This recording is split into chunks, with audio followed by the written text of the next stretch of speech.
Well, hello, everybody, and welcome to our second episode of the History Geeks Discuss. Today, we're going to do Braveheart, another classic from the 1990s. I'm really, really glad to be back in conversation with the lovely Jane. Hi, Jane. Hi, Andrew, and hi, everyone. It's so great to be back and to do this. And I think, Andrew, should we also say thank you to everyone who have commented and subscribed and everything on our very first video? That was so great. Here, here, everyone. Yeah, like Jane says, thank you so much for your interest. Thank you for the comments. Please feel free to add more to this video, or if you haven't seen the first one, do backtrack. This is a discussion, not just between us. If you guys want to pitch in, that is great too. So thank you so much, and we hope you enjoy this one as much as we're about to, I'm sure. Oh, yeah, totally, totally. Braveheart, Andrew, you said it, another 90s classic.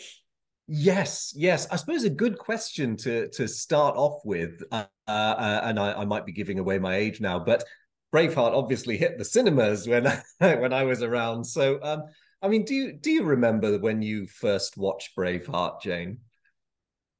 I'm not sure, but I do know I never watched it in the cinema.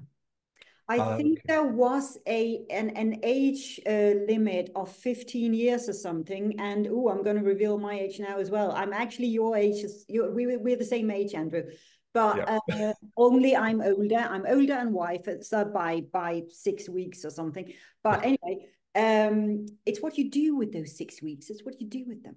But anyway, I know I never watched it in the cinema. I watched it, I think, a couple of years later, but really liked it. Do you remember when you saw it the first time, Andrew? Yes, yes, I do. I was living in Malaysia at the time, so a bit out of context for a film about Scotland, but I remember going to the cinema to see it. And it really was quite an experience of a film. I mean, as an example of cinematographic storytelling, it was great. Um, I was quite at quite an impressionable age then, and I'd seen other historical dramas before, but I think in my youth I wasn't as aware of the tension between good storytelling and truth, and so Braveheart ended up being a bit of a watershed moment for me, and it is a film that's had so much impact. I mean, people still generate Braveheart memes today, which is a supreme compliment. I don't. Did you hear much out of the reaction from Scotland? Because obviously, being focused on that nation and its history.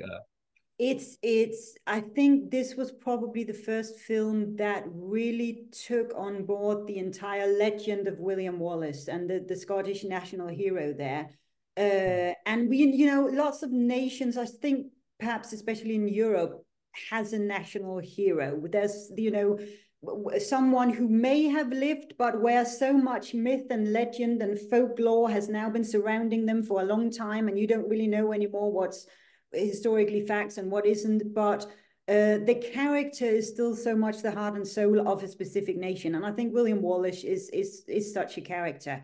He did live, of course. He was a real life person, and the events under which we find ourselves here, the first war of the Scottish independence, we have some pretty good historical records too. And of course, we also meet other historical characters in this film. Sometimes a little bit sort of not correct with the time overlaps, but we do meet some historical characters that may or may not have influenced the events.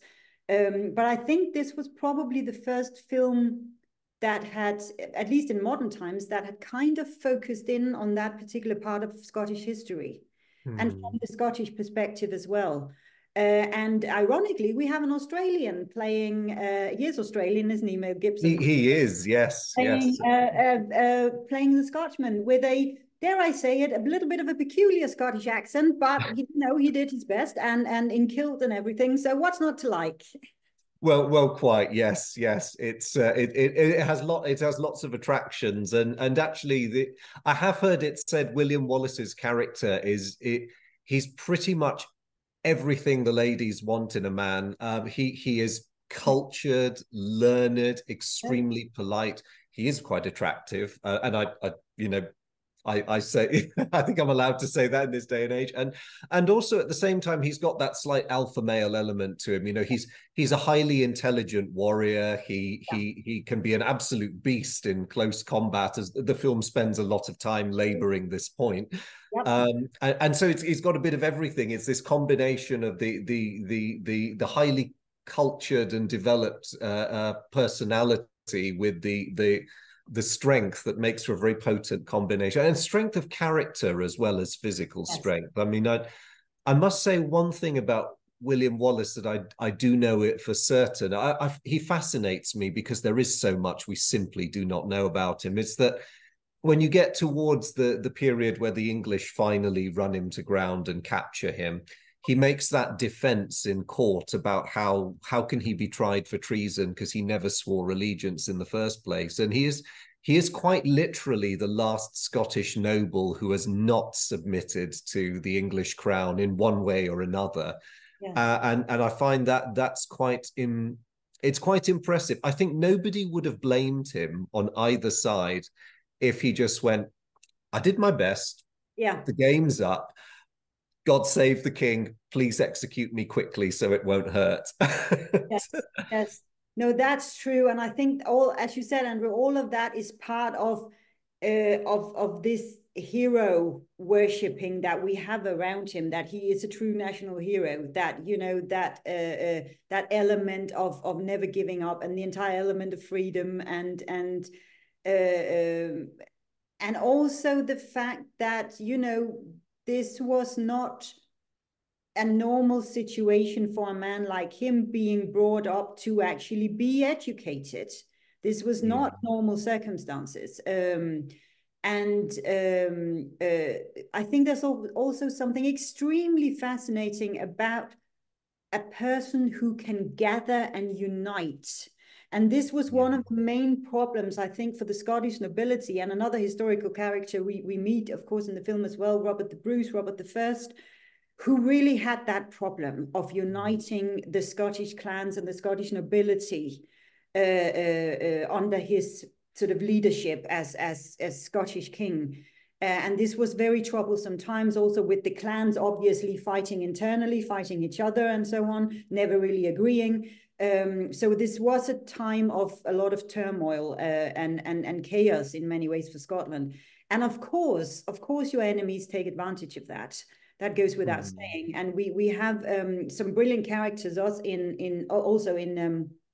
we meet Edward I, Edward Longshanks, his son Edward II, who I believe was his fourth child. Correct me in the comments, guys, if that's not correct. And we have Edward II was married to Isabella of France. We also meet her in the film. Not entirely correct, as she wasn't actually married to him until years after William Wallace's execution. But, you know, it makes a nice little spin on the story. And we have the entire love story, you know, between William Wallace and his childhood sweetheart there, which makes always for good storytelling as well. And then I think maybe we should also mention, Andrew, we do have at least two, as far as I remember, two historical battles represented in the film. We have the Battle of Stirling Bridge. We don't actually see the bridge in the film, but the battle is there in 1297.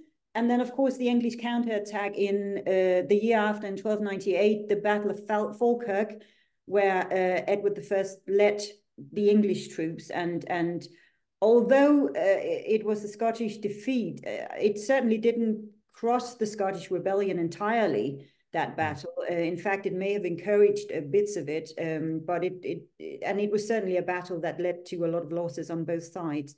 So there are some amazing historical references to characters and battles taking place there. And then, of course, in 1305, William Wallace's execution. And that's a brilliant ending scene, isn't it? That's very dramatic. It is very powerful. I mean, one thing the film is certainly quite violent. It doesn't shy away from the realities of how brutal life could be in that part of the medieval period. And I have very mixed feelings about the battles because it unfortunately I know that one has to accept that complex actions don't lend themselves to good storytelling, but it tends to make me twitch when battles deviate.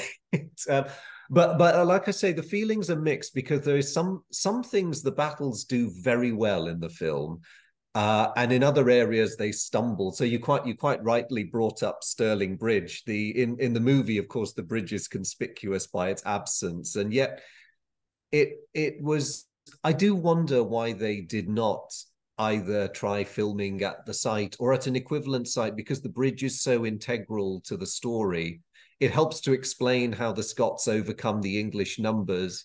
And it also is a nod to William Wallace's cleverness that he goes, okay, I have an inferior force and we're outnumbered, but I'm going to play to my strengths. I'm going to let the other side, go through this bottleneck and then I'm going to hit them. Yeah.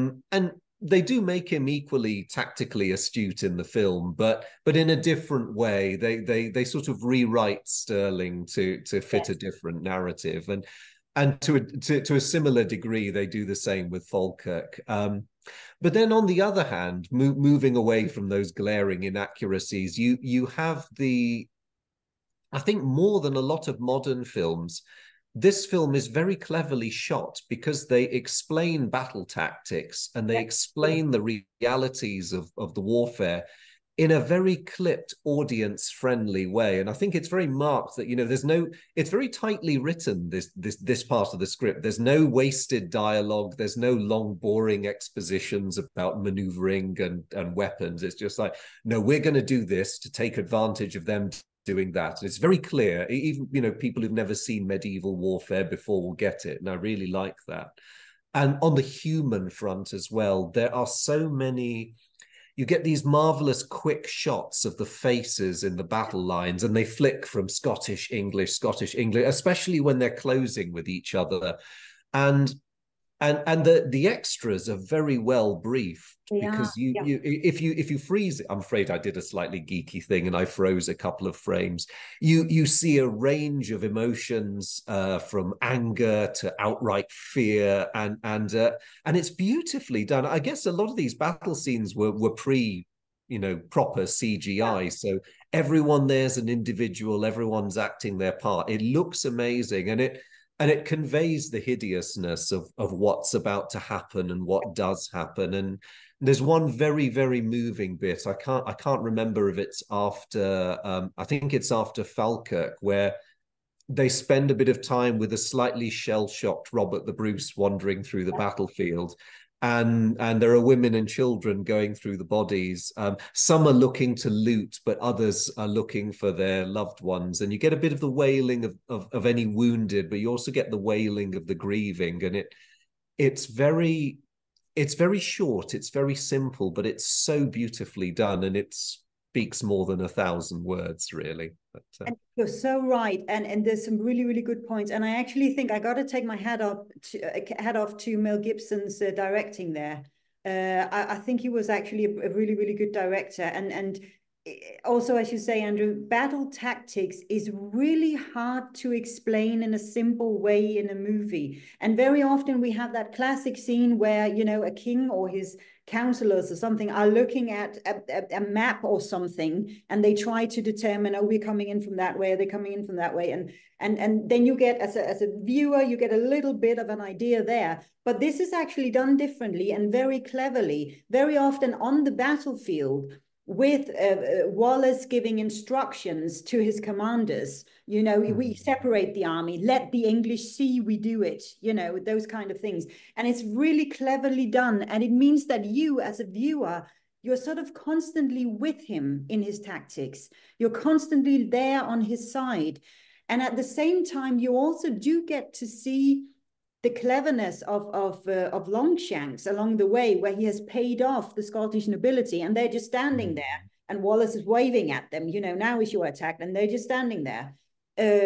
So you do get the sort of counter position of the enemy of Edward Longshanks in this case, and his battle tactics as well. And it's done really, really beautifully when you are there on the battlefield, not as part of a, you know, tactic meeting before the battle, but actually when it's happening. And it means that you as a viewer is you're so much in it, and you feel sort of every single move along in all the bloodiness that happens, you know, that you're with them there. And it's very, very cleverly done. That's a really impressive piece of directing and script writing there, I have to say. Yes, I did like the use of flags, because whenever the English, particularly when they, you know, give an order to archers, I find a lot of films which include battle scenes from that era, they'll somewhat improbably have a man shout or just twitch his arm, and somehow on the other side of the field, all these other men hear him and go, "Oh, all right, it's time we got going." But I love the way you just get the king just mildly say to an aide, "Archers," and then this guy will wander forward with his flag with the little arrow icons. Yeah, And you think, yeah. okay, so that, because I think another thing that modern audiences don't appreciate when you come to earlier eras is the poor guys whose job it is to carry the flag, which is an honor in itself, but you're also serving a very important function. It's not just Yes. a mindless, tradition. This is battlefield communications. But And it is, you're right. And I guess, oh, I don't know if this was not in use at the time, was it, Andrew? That was later when you got the drummer boys who yeah, drummed the commands, you know, and because communication on a battlefield is not really possible. You need something that's either visible or that people can hear. yeah. And I go completely hoarse after talking at parties for more than half an hour. If I was just a company commander having to shout orders to 100 or so men, I'd just. True, true. But it did make me wonder, actually, Andrew, and this is deliberately a tough question for you. So here we go. Uh-oh. Do you have, if you have, a favorite scene? Oh my goodness. Yes, I do, and only because I find it screamingly funny every single time. It's when the character of Stephen the Irishman is Oh, yes. first introduced, and he is completely barking insane, but it's brilliant. And I quite like his character because I don't know whether Wallace really had a close friend from Ireland called Stephen, but in terms of how the movie story works, he plays a great role because he is a great warrior slash almost poet in his own right, but he also provides the moment of levity Yes, when it's most needed, yes. because he'll come up with a phrase or something that completely diffuses the seriousness of what's been going on, and that he's a very nice touch, whether he was real or not. But what about you, Jane? What's your favorite scene? I actually think because it's so simple and yet it's a brilliant, I think, piece of script writing as well. The moment when the young William Wallace, as a child, his father and his brother has been killed, and his uncle comes to fetch him. And there is that moment when they gather outside and they listen to the forbidden bagpipes, and young Wallace is sort of admiring his uncle's sword, and his uncle lets him hold it and so on. And his uncle just turns to him and goes, "First, learn to use this, and then I'll teach you to use this." And I think that line is absolutely brilliant, and probably one that should echo through the ages for every single person who's ever held a weapon in their hands. But I think Yeah, that line is beautiful. And it's also, I think effectively it's telling us what's to come in the movie, because yes, you can rebel, but if you don't do it cleverly, if you don't use this, you're not going to get very, very far. And I think the fact that Wallace was in so many cases outnumbered, or he was fighting with people who were not really fighters. A lot of them were farmers, or not really used to killing or doing battle in any way. You have to be clever, or else yes, you're nowhere. And you certainly don't get the eyes and ears of the nobility in any way. You'll just be crushed very quickly. So I think a lot of the film and the fact that he got as far as he did, Wallace, had to do with his cleverness and the fact that he yes. learned how to use this. Yes, yeah, Yeah, absolutely. And it is a really, really great scene. And it does a lot to explain yeah, partly why he's got his natural intelligence, but he's clearly been taught right as well. It's a very important establishing scene, and yeah. yeah, it is one of my favorites. That whole bit actually, I like the. Again, I'm going to come back to the beauty of the cinematography, where when they're burying his father and brother, and I think he's where there's that lovely bit where Murren brings him the Yes, flower, yes. and no dialogue, just these very Yeah, close up of expressions on faces. yeah. And they do it a lot throughout the film. And again, this wonderful non-verbal communication. It's beautifully used, but it's not overdone. True. Yes, and actually, when you get those scenes in between that, where there is dialogue, like the one you just mentioned between him and his uncle, it makes it all the more powerful and memorable. I Yeah. think when they actually do open their mouths and say something. I mean, and then you have the perfect, beautiful backdrop, which is Scotland. You know, it's such a breathtakingly beautiful country. Yeah, I lived up there for 3 years, and you never you never stop exploring. It's such a vast nature and different nature and landscapes, and it's breathtakingly beautiful. They chose well there, the Scottish people. That was a beautiful place to live. And you mentioned cinematography there, Andrew. I also, in connection with that, wanted to mention the soundtrack because we rarely talk about that. It was the great and late James Horner. May he rest in peace. God, what a talent he was. yeah, He does some beautiful themes here. I think probably the most well known ones are, well, the main theme, and then a theme called For the Love of the Princess. I think a lot of orchestras have kind of yes, done their own renditions of that.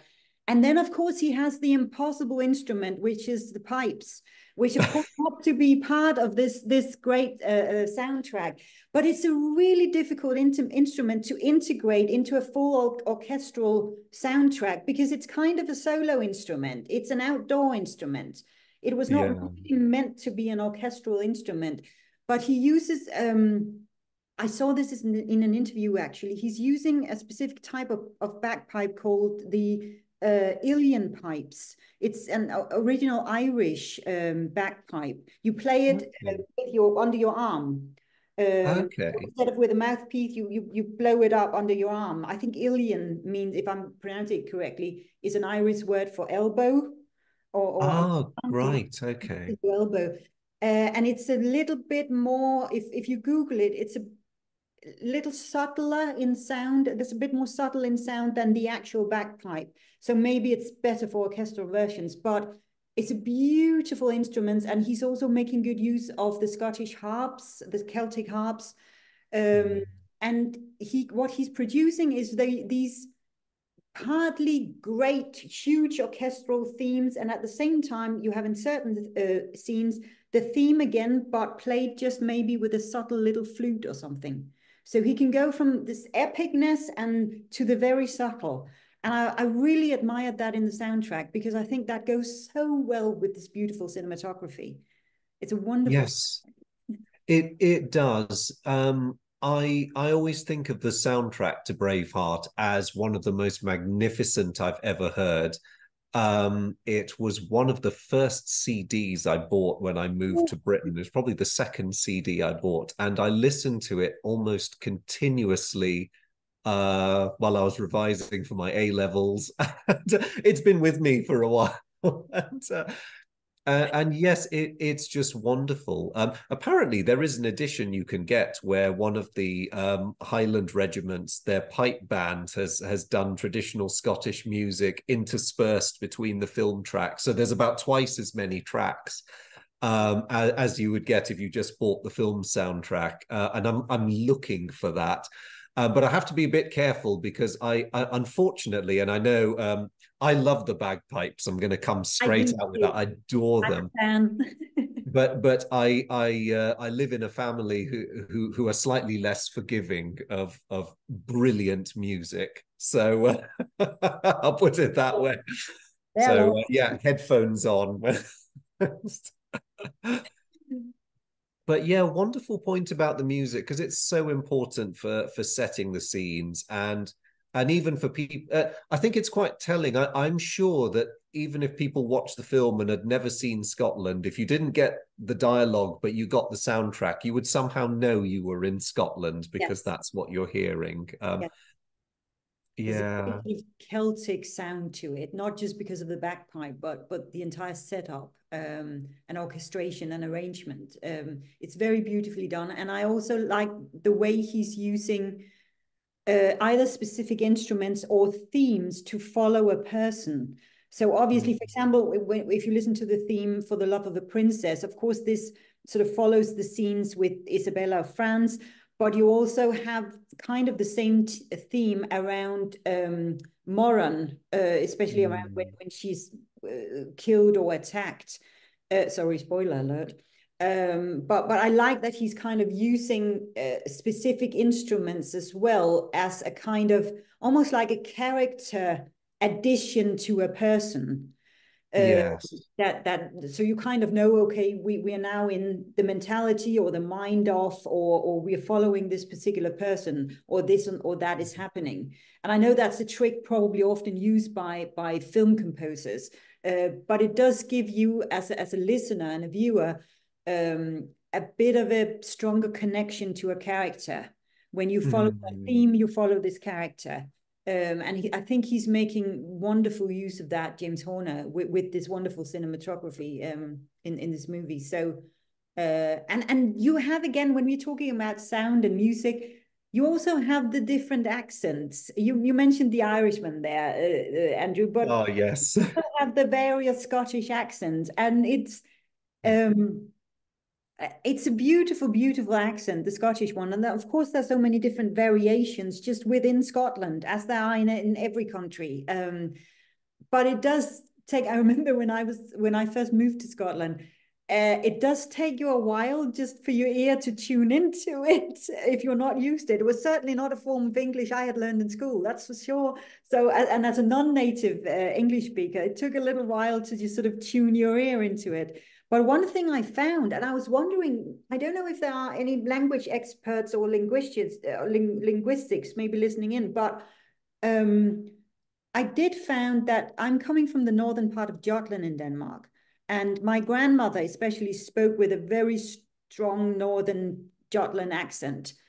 And it did hit me when I moved to Scotland that a lot of the same sort of way of ending sentences, the same melody was found in her accent. Obviously, she spoke Danish, she didn't speak Scottish, but I did find the melody was often similar when I listened to Scottish. And I was wondering maybe if there's some kind of North Sea connection there going on in terms of accents. But I remember that in terms of language, that there were strangely sort of melody or tune similarities that came in there. But of course, the Scottish accent is they're a huge part of this movie as well. Yeah, it wouldn't surprise me because in this period, the seas and the channel are very much more highways. I think it's a very modern British conception that the seas are our protective barrier from everyone outside. Whereas in that period, with so many kingdoms about and a very fluid sense of identity in a lot of places, it's just one other way you get from point A to point B. So with language, especially, I'm not surprised that there's been a lot of cross pollination by that time, certainly by that age, and its legacy lives on today. And it's a good point. The sea was a way of transporting yourself and goods and things, and when you do live when you do live in a country either consisting of many islands, like a lot of the Scandinavian countries as well as Scotland, you learn to live partly on the sea, and you learn to transport yourself and so on. So it just becomes a natural way of living. You're on the sea for a long time. So that is a good point. And I think maybe also the same type of mentality seemed to develop because you live under roughly the same circumstances. Sometimes in rough environments, sometimes you depend on the sea, on what the sea is giving you in terms of food and so on, in terms of weather. So I think maybe a lot of countries sort of living with coastlines experience a lot of the same type of traditions and historical similarities as well. But anyway, that was a bit of a detour. But where did we come from? The Scottish accents. That's where Oh we. yes, yes. I mean, there was only one nod to it in the film. This whole thing about cross culture and because there's always been a sense of Celtic kinship, I think, between the Scots and the who of course hail from Ireland originally.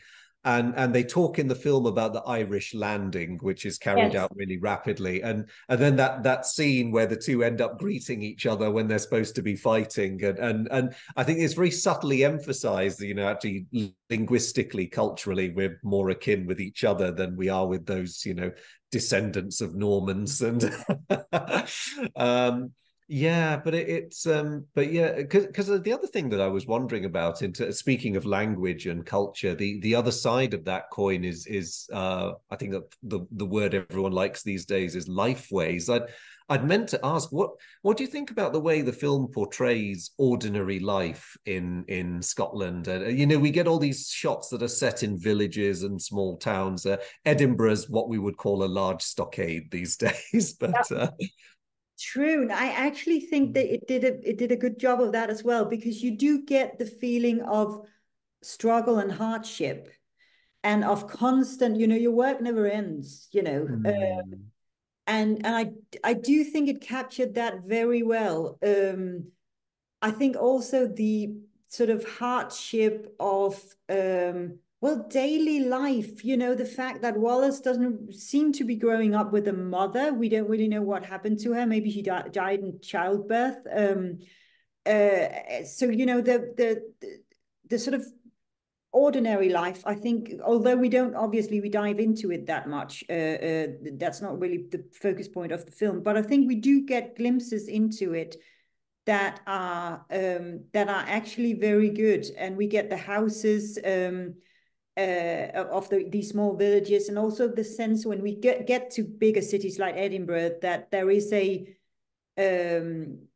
sort of a bigger sort of connection there between people, between trade, and between different ways of doing things and working, and a bit more infrastructure, whereas a small village sort of had to just look after itself. And then, of course, added to that layer above it is the English occupation, and how you needed to navigate that and navigate the English soldiers. And sometimes there were maybe friendships being made, but certainly also the opposite being made out of that, and rape of women and whatever took place, that kind of thing. So you do get the sense of those sort of tense relationships there. And then also a little bit, as we talked about before, this tension between the different clans, and then especially through the noblemen discussing constantly and never really being able to agree. And then in the middle of that, you kind of have Robert the Bruce trying to just keep everyone together in the same room. And if he can use Wallace as a tool or as an instrument in that, which he seems to be trying to do a little bit, because he also seems himself to be a little lost in that game, trying to unite. So yeah, I actually think we do get little glimpses of that as well. And also, as you said, Andrew, often without words, sort of just subtly told, which is very well done. What was yeah. your impression of that, Andrew? Well, it is quite nice. There's at least one council scene where the nobles are yelling at each other as they do it. All the classic, room full of guys going rhubarb, rhubarb, rhubarb. And the camera just pans to Robert the Bruce, and he's just sitting in his chairs with Yes. this kind of an expression on his face. And you just think, you poor guy, how many times have you sat through this? But I may have taken the wrong message away from the film, but the Scottish nobles actually get a lot of sympathy from me in this period. And the film does paint a lot of them as, complete scoundrels with no morals whatsoever. But I also think they're very much products of their time. And while there does seem to have been some sense of Scottish identity among the common folk, mainly generated, ironically, by the fact that there were heavily armed Englishmen billeted in most of their towns. For the nobles, the more important thing is, as so beautifully put forward by Robert the Bruce's father, is that it's about the family, and Yes. it's about your clan, and it's about advancing your cause. And it's also about being realistic, because as the film very rightly points out, the shifting politics being what they are, half these guys have estates in England as well as in Scotland. So in terms of securing your family's future, you have to think really, really hard. A, about whether you are that bothered about whether you consider yourself Scottish or not, and B, doing a quick bit of what we would today call risk assessment. Yes. Is it really worth doing this? And for all his spectacular successes, unfortunately, Wallace's fate does prove the point, which is that, the very talented, intelligent person who wouldn't give up, but it helped advance the cause in the wider sense, but it didn't help him very much in the Yeah. wider sense. And That's a brilliant that's a brilliant point. And also we must remember, at the beginning of a war that went on for a long, long, long, long, long time. Uh, and and and also that sense of identity. What does it mean to be Scottish then? If we want Scottish independence and freedom, what does that look like? Does it change that much for us here in our little village, in our daily lives? And what sort of society would that look like? What is that freedom we're chasing so badly? And those points, I think, as well, are also beautifully illustrated. And especially, I know it's sort of very epic scene, his execution and all of that, and he dies at the same time as Longshanks. That's a little bit of artistic freedom, but it makes for beautiful direction as well. But what that very last feeling of, okay, so what did we get out of this then? But I do like that the film doesn't end with Wallace's execution, that we kind of end on the battlefield at the very last, the Battle of Bannockburn, and that final sort of epic battle and very historical battle for Scottish independence. I think that was actually a good way of ending that scene, in a way of saying, okay, this went on. It didn't end with Wallace. History went on here. But there's some very good points about identity in there, Andrew. Definitely, you're right. Yeah, I do find the film plays very cleverly with the notion of freedom, because it's left very undefined. Because some bits of it seem almost written to appeal to a modern audience, and today we have our very strong views about personal, individual liberties. And some people, I'm sure, in fact, many people, I'm sure, watched the film and thought, "Oh, he's going on about free men you are," and I couldn't help wondering, it's like, well, yeah, but you're talking to an army composed largely of peasant conscripts. So, yeah, I mean, okay, you may well mean political freedom. We would much rather be ordered around by Scotsmen than by a distant Englishman. Yes. Our lives will still be terrible, but at least there'll be one of our own doing this. But there's one bit where he argues with the nobles, I think just after he's received his knighthood, Wallace, and he says you're there to get, your position exists to guarantee the freedom of Scotsmen. And I sort of rocked back on my chair a bit. I thought, I don't know about this. And I thought it was all noblesse oblige in that period. Me and my armed men will protect you peasants from other bad armed men. In return, you give me everything you've got, basically. Exactly. Yes, exactly. I think it's playing very well when Wallace is in those Scottish councils, and he's there with the other noblemen. It it plays well into his ability to persuade and to convince people of going into battle. And I think maybe he would have needed to be that kind of character to have gotten as far as he did, not just in front of nobility, but also in front of his own men. I mean, it takes a lot to get a farmer to literally let go of his plowshares and grab the sword and go to the battlefield. And it takes, you know, a very pressed population before you start doing something like that. And the fact that Wallace is not a tiny bit intimidated standing there in front of the Scottish nobles, I've sometimes found a little funny, but I think they covered it up nicely in sort of his anger, that his frustration, that for God's sake, just agree and let us get on with this. Yes.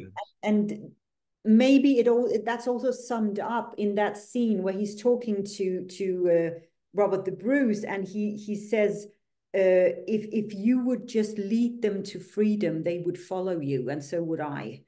Again, a brilliant line. But it does play around with that notion of freedom. What sort of freedom is it we're talking about here, and for who? Yes, yes. No, but there's so much going on in that film. It's a very deep film, and I know it's very problematic because it's absolutely riddled with inaccuracies, which far better people than I have covered in great depth elsewhere. So I won't go into them there. But at the same time, it's endured because as I think we said at the beginning, the storytelling is just excellent. And there is a really good story there. And I suppose the advantage for the writer is because William Wallace, and particularly his early life, is so incredibly murky and shrouded in mystery. In a way, it's a scriptwriter's dream, isn't it?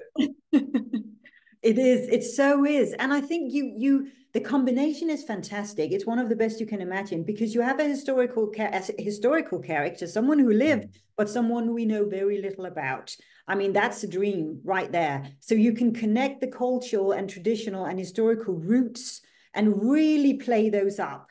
And at the same time, you can effectively create a really good story using a lot of creative liberties, because actually we don't know that much. So yeah, I think we all know it takes creative liberties, but we do forgive them because it's so embedded in brilliant storytelling.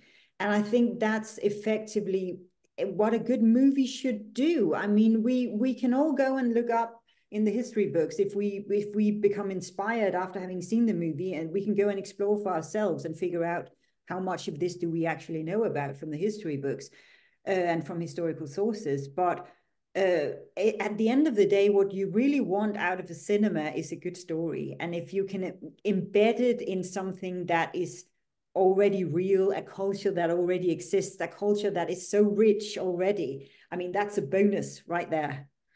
Yeah, yeah. And the proof is in the pudding, I suppose. It is still one of the most popular movies ever made. And I remember reading that when it was shown in Scotland, unsurprisingly, there were standing ovations in cinemas, which doesn't happen very often to every film.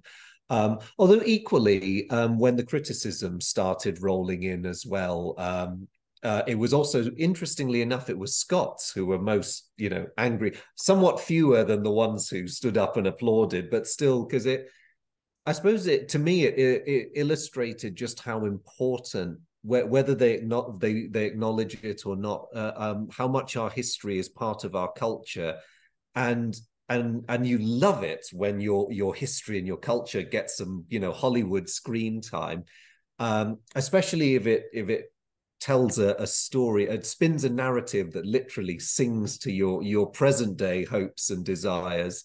But then at the same time, to give the angry people their due, who quite rightly were highlighting everything it got wrong, but also you feel a bit protective about your culture because there's something quite sacred about your own legends and your own stories.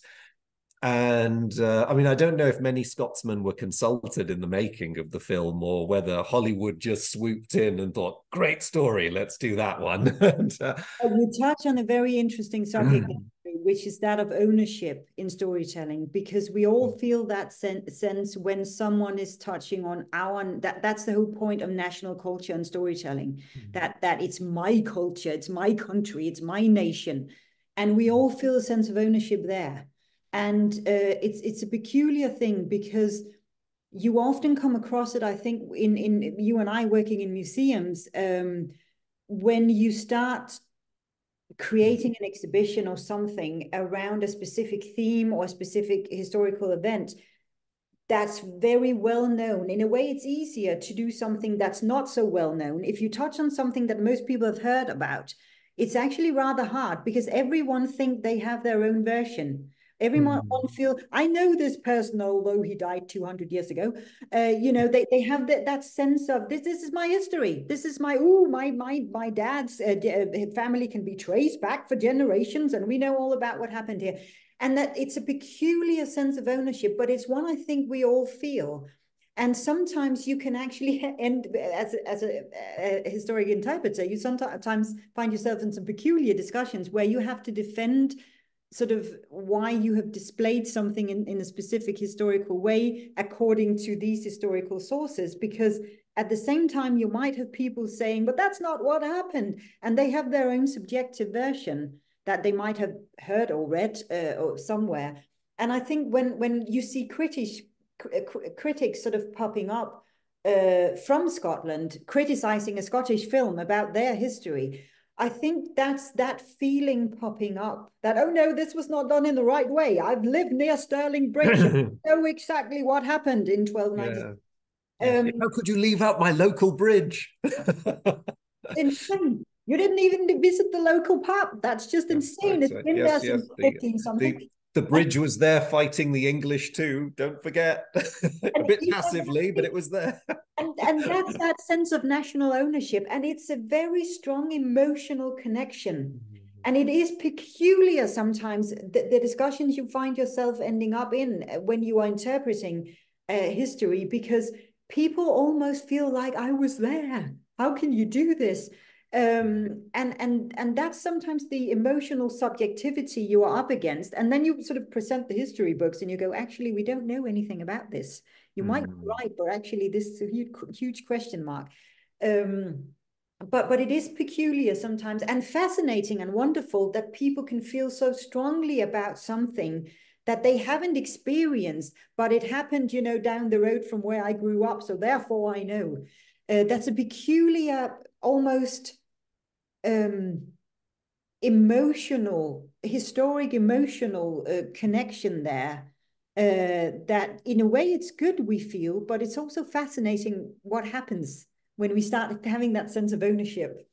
Yes, yeah, the debates can get quite heated, but Yes. but as you say, it's fantastic that people feel that way, because the worst enemy of any subject or any profession is complete apathy on the people we're engaging with, and so true. And as you said as well, Andrew, it does give you that sense of protection.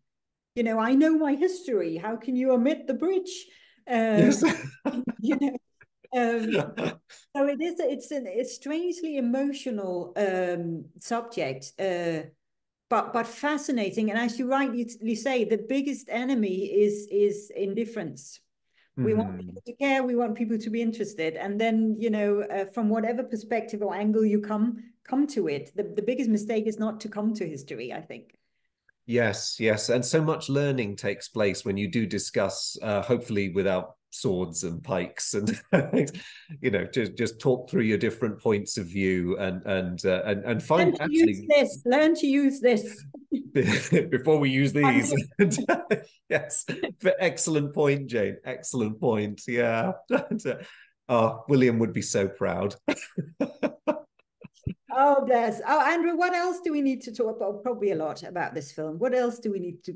There is a lot. I suppose we've talked a lot about Wallace. I mean, I'm very impressed by the film's characterization of Edward the Longshanks, because he I mean, at the end of the day, there's no getting around the fact he was really not what we would call a nice man. But you couldn't really be a nice man if you wanted to be a capable, strong king in that era. And I think, although the film doesn't touch on it, when he came to the throne, he was replacing a very weak king of England. I think, was it Henry the First was his predecessor? I could be wrong. Guys, correct me if I'm wrong. I don't usually do medieval history, but I know that his predecessor was very weak, much to Scotland's joy, I think. The tables had turned. Scotland had a strong king and England had a weak one. And then when the board got shuffled, they sort of swapped. But yes, Edward is very well portrayed. I mean, they go a bit over the top with his bad guy, bad bloke nature. But in the essentials, you mentioned his intelligence and his battlefield acumen and his deep political understanding, and underneath that, there's this mercilessness and a willingness to see his objectives through. And he's an interesting character. I won't go so far as to say I find him a sympathetic character, but I understand where he's coming from, because so much of the dialogue he gets, you can sense his deep frustrations with his son, who really is not is not living up to the mark, and his concerns are very much dynastic. You know, I'm not just doing this so that I can retire and get fat on a big golden throne and enjoy my money. He is a man who works at the job until he dies, and it's all about securing the dynasty. And as a representation, I think it's quite a good one, even if a lot of the specifics are not wrong, and they don't touch at all on any of the inadvertently good things he did, but you know, because they have a job to present him as the main antagonist. So I mean, but how did Edward strike you as a? That's such a brilliant description of him, Andrew. I think also that, just to add to everything you've said, which is brilliant, the fact that we don't really get to see him on the battlefield with the sword and blood all over him. He's very much the strategic king. He sits there quietly on his horse and go, archers. You know, he's the strategist, and he's the one thinking ahead. He's thinking long term. He's not thinking about freedom here and now and, oh, one day we all die. No, he's thinking about the dynasty, and he's thinking about the future of England. So we very much see him do his battles in the council with his councillors, and with you know, sort of trying to man up this very weak son of his, and you know, one day he will be king of England, try to act like one, you know, and then of course, yes, the brutality is very direct, and you know, if he doesn't like people, he just get rid of them or throw them out of the window, and there you go. The one interesting thing, and we don't, as far as I have found out, we don't actually know if this is historically accurate, but the principle of prima nocte, this first night thing that he introduced. Oh yes. Where a nobleman, an English nobleman, can spend the first night with the Scottish bride in order to breed them out. The problem with Scotland is that it's full of Scots, another brilliant. Yes.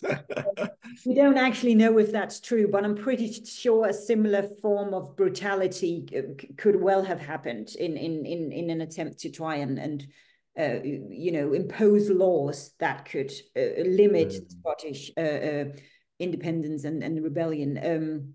But of course, as you say, they have a job of making him the bad guy here. So that's the side of him we get. But I do, and it so kind of adds to his brutality that, you know, we don't see him running across a battlefield with a sword going, we you know. But he's the strategic king. He sits there on his horse, or consult with his counselors and plan, and he plan ahead. And do the tactics, and that kind of adds to that dimension as well of him being he's the long-term thinker in this.